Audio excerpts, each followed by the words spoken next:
This conference will now be recorded.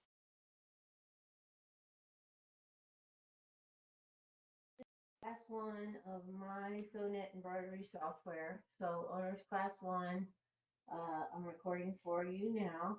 So the first thing you're going to do is open your MySewnet icon, and then we're going to go ahead and open up the embroidery off your desktop.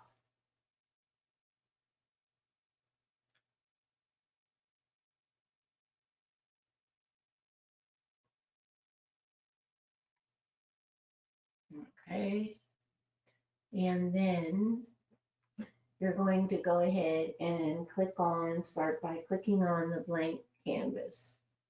And on your hoop size, you're going to select a universal hoop or whatever machine you own.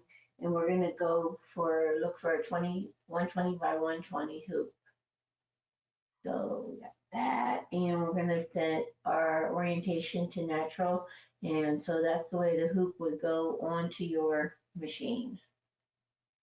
And go ahead and say okay to that.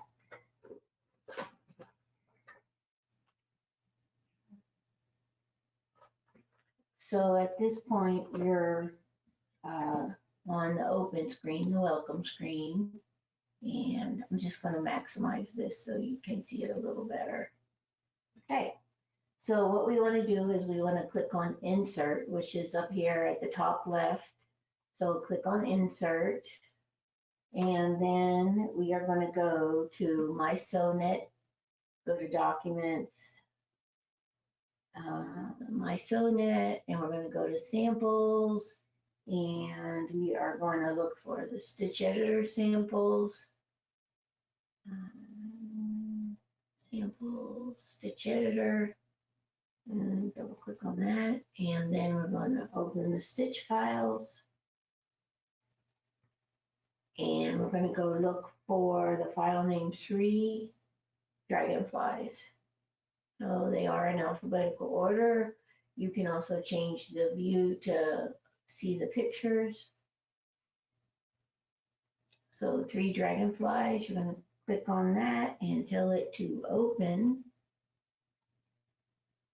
All right, and you should then have the 3 dragonflies on your screen. So next you want to go up to the View tab and click on View. And here we're going to see the grid is on, and it can be turned on and off by clicking on it, or click it again and it'll bring it back on. And the grid sizes can be changed here. And right now we want it set to 10. If it's not set to 10, if you did restore defaults, it would automatically come up at 10. So if the dragonflies don't have a box around them, you have two choices. You could click on them, and if you had more than one thing and you were having trouble, you could go over here in the film strip and then go ahead and click on the dragonflies over there. And when we do that, when we get them selected, you're going to see over here that you have your colors from the design. It's going to tell you how many colors. It's going to tell you the number of stitches right here, which is 5,742. And it's also going to give you your width and your height and tell you the number of colors. So you can get all those details over there on the design panel. So let's go back to the home tab, which is the second one in, and move your mouse into the box around the dragonflies. And when you do that, you're going to see the mouse change from the arrow to the four point or arrow. So left click and drag to move the design in the area. So if you want to move it around, you're just going to click and drag. All right. And then release the mouse. So if we click on the right circle over here, this will put us into the rotate, and you can see the C appearing. So if I start doing that, then I'm getting the option to rotate. Again, that's the little white circle right there. So then you also have a white circle with a crosshair in the center. And just leaving that up. So that is your axis of rotation. So if I take him and I move him to another part of the design and then I rotate, you can see that I've changed the axis of the rotation. So again, that's by clicking on the one that was in the center of the design, and it has the crosshairs on. So if you want to return it back to where we started, we're going to go up here to the top, and we're going to click the undo and click it a couple more times till we get it back to where it was at the very beginning. And I've done it, but there we go. Okay, so I can still remember the day when we only had 1 or 2 undos. So if you're following along in the manual, I'm on page 20, I'm on step number 21. So now we're going to look at the mirror options. So if I click on this triangle right here on the left-hand side, that is going to flip the butterflies vertically. Okay, so the dragonflies, excuse me. So you click on them, I'm going to click them that way. Okay, so you can do all sorts of things here with this design. So we know how to rotate it, you know how to flip it that way, and then we can go to undo again to get ourselves back to the beginning where we started. So that looks like about like that. So you can mess around with those tools at your leisure. So the other thing we have is we have the undo, as I showed you, and then up here we also have the redo arrow. This time you can also rotate if you don't want to just kind of drag it to what you think you like. You also have the rotate 45 degrees. So you can click on that and it'll give you a 45 rotation each time. And let's do 2 more, and that'll get him back to where he was when we started. Okay, so now we're moving on to step number 24, which is we're going to click on the Modify tab up here across the top. It's on the same level as the Home tab, so we're going to click on Modify this time. And after we click on Modify, we are going to, hang on here, I'm checking. So if you know the angle of the design, you can, excuse me, we're on the Modify tab.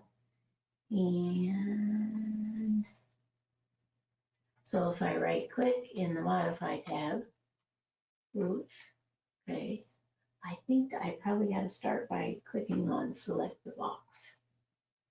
Box Select or Select All Visible. All right, there we go. So I can also modify the design from right here. And if I right click from here, I keep thinking I'm going to get the drop down box and I'm not. Modify.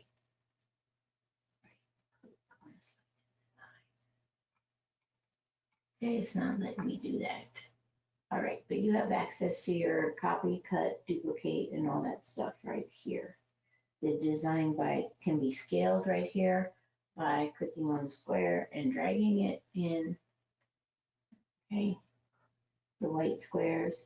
The problem with scaling is I still have the same number of stitches over here on the right hand side. So if I give it an undo and go back to where I was. Let me get it right there.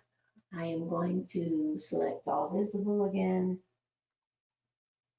And know that when you use the scaling, you aren't changing the number of stitches. If you want to change the number of stitches, we're going to use the resize.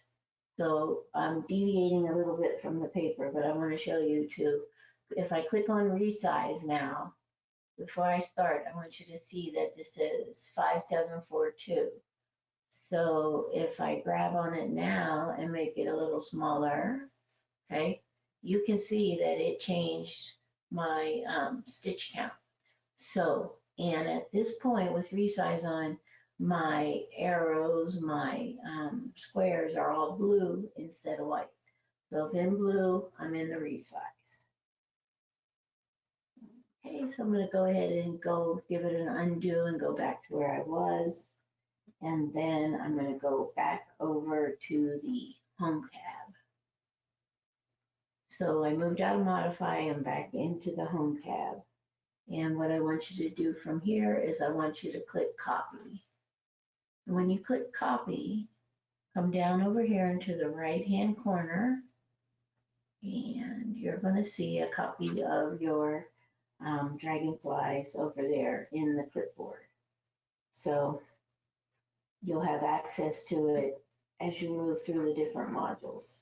So if I left click on the design in the clipboard block, left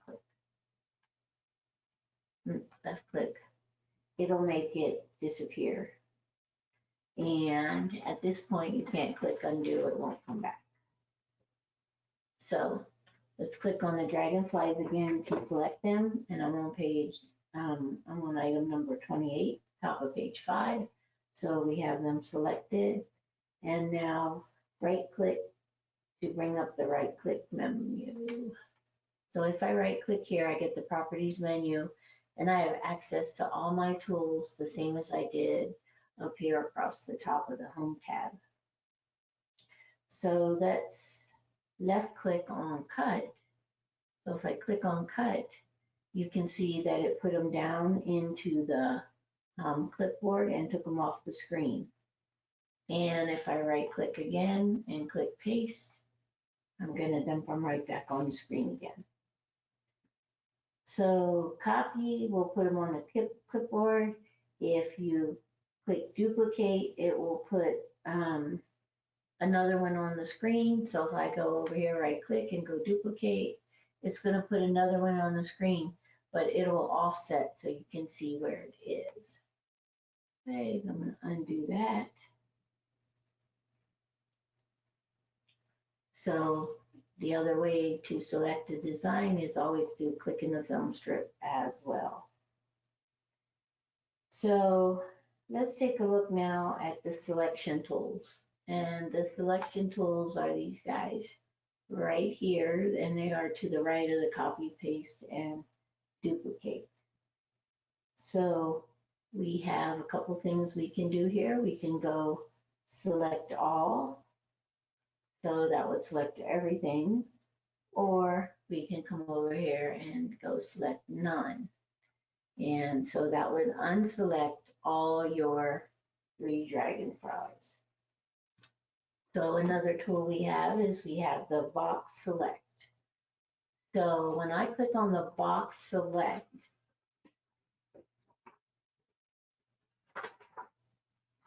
I can drag, and you notice when I bring the mouse in here that you have the box on there. So if you click and hold on that, you can go ahead and select it around the existing ones. Okay, so that's another option for you to click, drag, and select all 3 of the designs at once. So if we go out here and unselect, let's say we only wanted to get one of the dragonflies, I can go back up here, select my box select, and then I could just click and select one of the dragonflies. Oops, let me try that again. click, drag.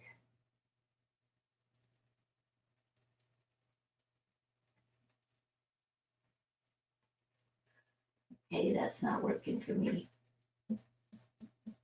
You must select the whole embroidery when using the selection tools. Okay, so the only thing it's going to let you do is select the whole embroidery in this case. Okay, there you go. So if you go over here to block select and we click the drop down arrow, we have a couple more choices that are that we can use for the selection process. So if I want to deselect first, so you can click off of it, and you notice now I have no box around the design, so nothing's going to happen. So I can go up here now to box select, click on the arrow, and the first one we're going to try is a freehand select. So I'm going to click on freehand select, and that's going to give me the little lasso. And I'm going to go ahead and click and hold. Whoops, I lost it. If you lose the lasso, come back up here, get it again, and click. And I could drag around the box like that. Make sure you close the loop, and there you go. So that's another tool, another way that you can use your select, and that can be helpful if you're trying to get a piece of a design out of something and you're not really putting a whole box on it. So click off again on that. And now this time we're going to click the drop down and we are going to go to point select. So now you can see that I have like the little balls on hanging on my arrow. So what I'm going to do here is click, and I'm going to click those all the way around. And when I get them where we want, when I have them all selected, when I right click, and then it'll go back and place the points. So now you can see that you have 3 different options that you can use for the list selection tools. So, depending on what you're doing, they can come in handy by trying the different tools. All right, so I'm going to move on now to page 7, and I'm going to start at number 46, but I'm going to take a little break for a second and grab something to drink.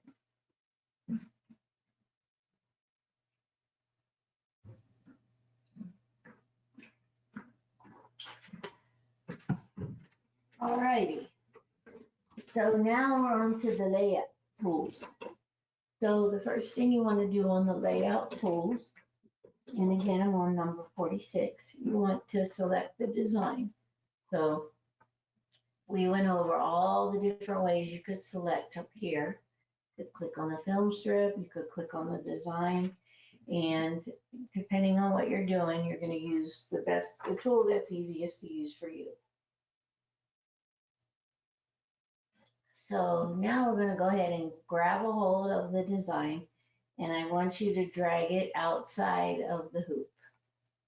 And what happens when the design is outside of the hoop, you can notice that the corners turn to circles. So that's your clue right away that the design is outside of the hoop. And when you did that, the icon under the layout became activated. So it's not grayed out anymore. So if I click on move inside the hoop, you can see that the design went back to squares. The selection blocks went back to squares instead of circles. And I'm noticing in the exercise, not to cause confusion, I'm going to unselect the resize. So I have the white handles, which means it's scaling. So it's the same as the exercise. And I don't cause any confusion. So let's do that again. I'm going to grab that dragonfly design and I'm going to drag it outside the hoop. And when I do that, again, it turns to circles. If I come up here and click on this, it'll move it inside the hoop, just into the boundaries. So remember, it did not center it. So if I want to center it in the hoop, I'm going to click on center in the hoop. All right. So click that and put it right into the center. So now we're going to click on File and we're going to click on Save or Save As, depending on what, if you want to edit it later. So if I want to just save it, okay, and I can name it, and if you're set up for your defaults, it's going to go right inside of your MySewnet, and I'm not set up like that right now, so I'm going to go ahead and cancel. But what I am going to do is I'm going to export the design. So when I use export, which is right there, I'm going to export, and at that time it gets the design ready for the stitch out. And again, if you reset your defaults, you're going to come in and probably be set at VP4, VP3. So then you're ready to export, and you're also ready to stitch out.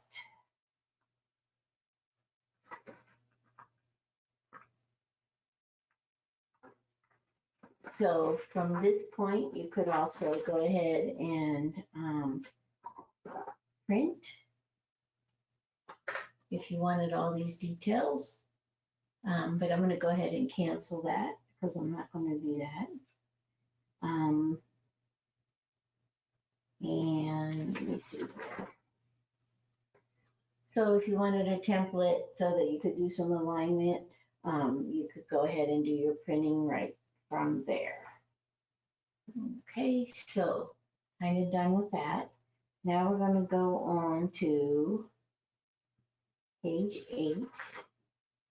And on page 8, I am going to start working on giving you a little overview of how the quick fonts work.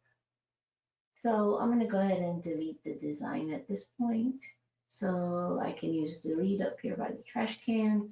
And then I'm going to go to File. And I'm going to go to Configure, which is right here. And then under Configure, I'm going to go to, wait to see that come up, Configure.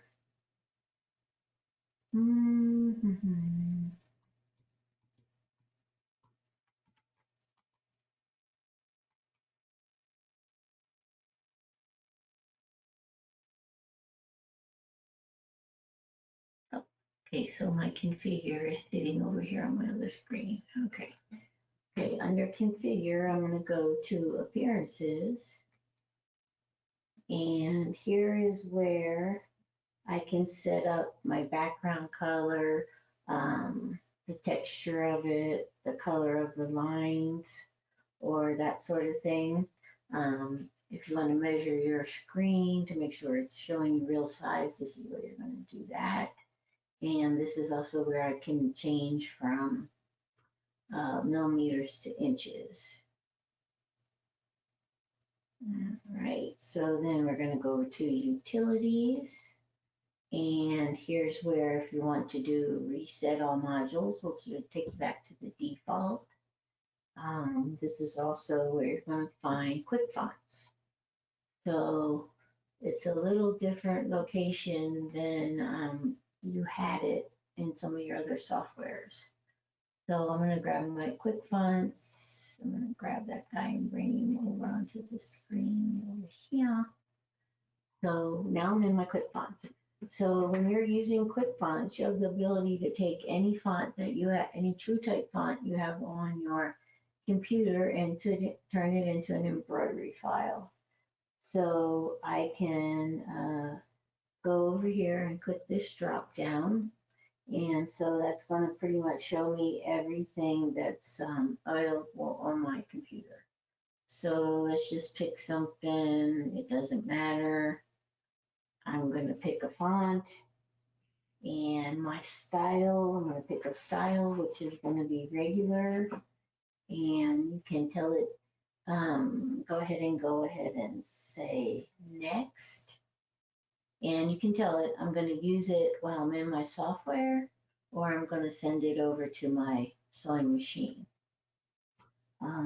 Your extended characters, this is going to tell you, are you going to just get letters, or are you going to get super extended, and that sort of thing. So we're going to let it set it extended, and I'm going to go ahead and say next. And then under the next thing, we can choose our stitch type. So right now I'm set for satin. I can change that by clicking that. Let's say I want a pattern and a border, a fill. Let's say I want it to be a fill. I can select that here. And then I can go ahead and do my export, and I can complete the process. And so right now I've created a font, and you're going to find it under my fonts. So that's ready to go. And you can go ahead if you want a catalog of it, or if you want to make another font, I can click right here and go back and create another one. Or here, I'm just going to go ahead and say finish. Okay, so that's pretty much a overview, class number 1. If you have any questions, give me a call or send me an email, but that's the conclusion of owner's class number 1.